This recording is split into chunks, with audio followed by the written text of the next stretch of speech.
The Eve of Waterloo, from Childe Harold's Pilgrimage, by Lord Byron. There was a sound of revelry by night, and Belgium's capital had gathered then her beauty and her chivalry, and bright the lamps shone o'er fair women and brave men.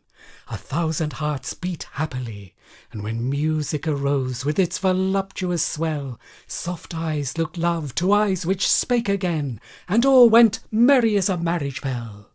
But hush! Hark! A deep sound strikes like a rising knell. Did ye not hear it? No, 'twas but the wind, or the car rattling o'er the stony street. On with the dance, let joy be unconfined, no sleep till morn when youth and pleasure meet, to chase the glowing hours with flying feet. But hark!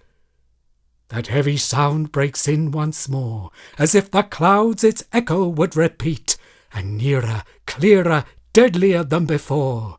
Arm! Arm! It is! The cannon's opening roar! Within a windowed niche of that high hall sat Brunswick's fated chieftain. He did hear that sound, the first amidst the festival, and caught its tone with death's prophetic ear. And when they smiled because he deemed it near, his heart more truly knew that peal too well, which stretched his father on a bloody bier, and roused the vengeance blood alone could quell. He rushed into the field, and foremost fighting, fell. Ah, then and there was hurrying to and fro, and gathering tears and tremblings of distress, and cheeks all pale which but an hour ago blushed at the praise of their own loveliness.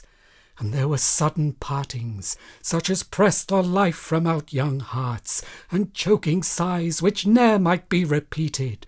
Who would guess if evermore should meet those mutual eyes, since upon nights so sweet such awful morn would rise?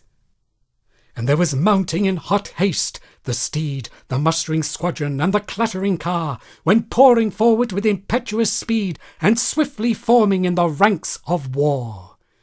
And the deep thunder peal on peal afar, and near the beat of the alarming drum, roused up the soldier ere the morning star, while thronged the citizens with terror dumb, or whispering with white lips, "The foe, they come, they come!" And wild and high the Cameron's gathering rose, the war note of Lochiel, which Albyn's hills have heard, and heard too have her Saxon foes.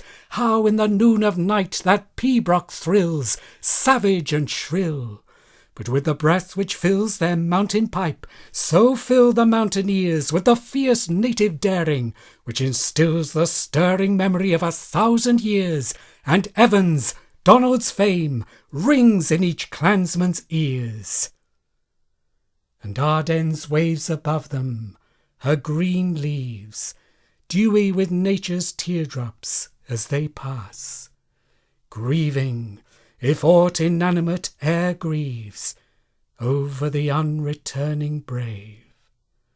Alas, ere evening to be trodden like the grass, which now beneath them but above shall grow, in its next verdure, when this fiery mass of living valour, rolling on the foe, and burning with high hope, shall moulder cold and low. Last noon beheld them full of lusty life, last eve in beauty's circle proudly gay. The midnight brought the signal sound of strife, the morn, the marshalling in arms, the day, battle's magnificently stern array.